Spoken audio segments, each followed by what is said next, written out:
August 6, 1945. The atomic bomb, known as Little Boy, was dropped on Hiroshima. It attacked a city which was home to 280,000 to 290,000 citizens and 43,000 soldiers.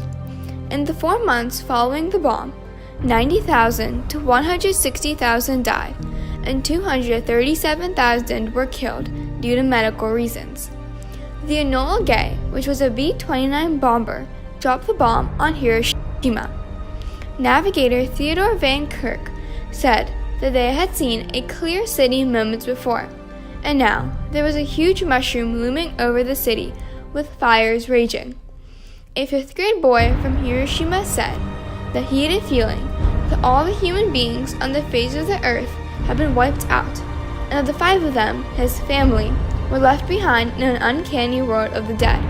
Newspapers jumped at the opportunity of the dropping of the bomb as a way to end World War II, and described the bomb as a rain of ruin on Japan.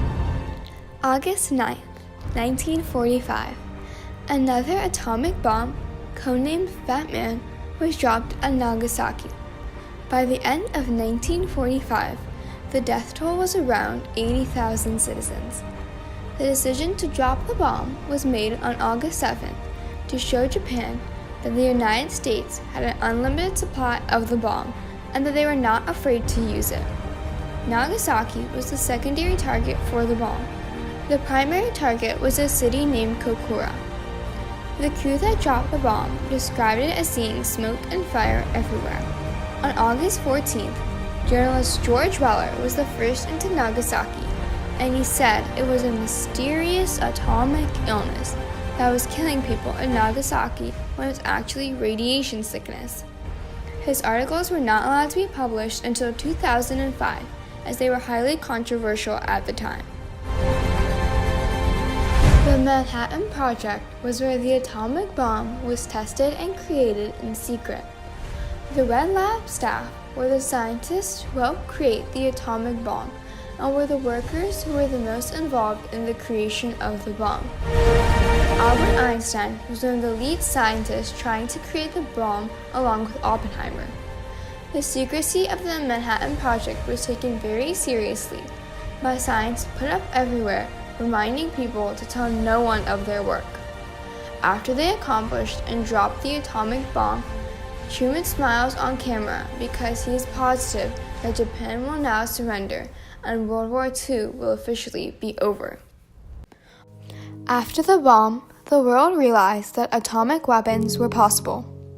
President Truman now needed to figure out how to deal with atomic weapons.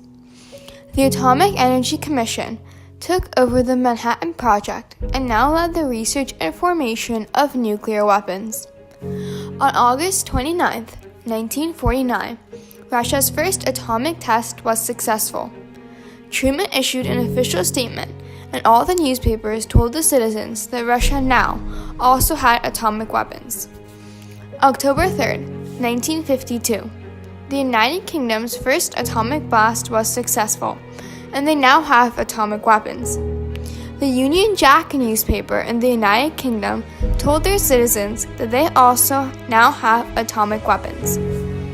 February 13, 1960, France's first atomic blast was successful, and the country was now proud to have atomic weapons.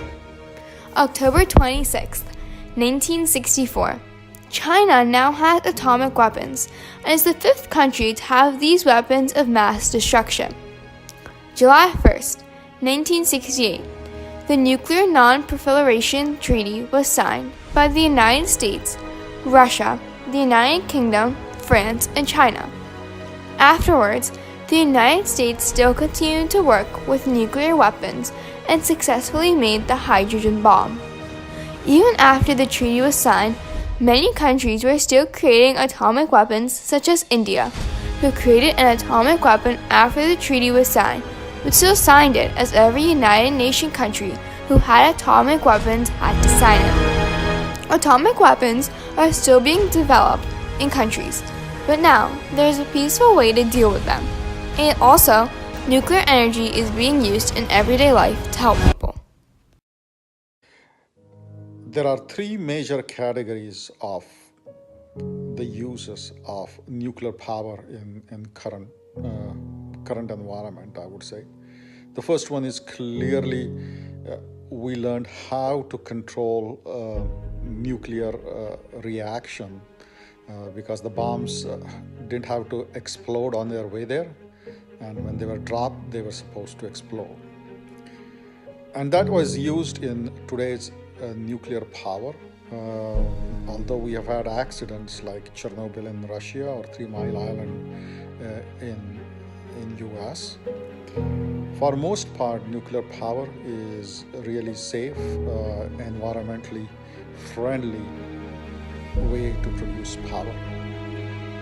The other two areas is nuclear medicine and industrial applications.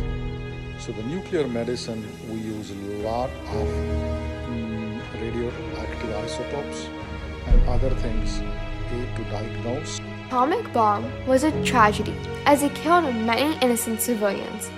It also triumphed because it is a great source of nuclear power now and helps in the medical field.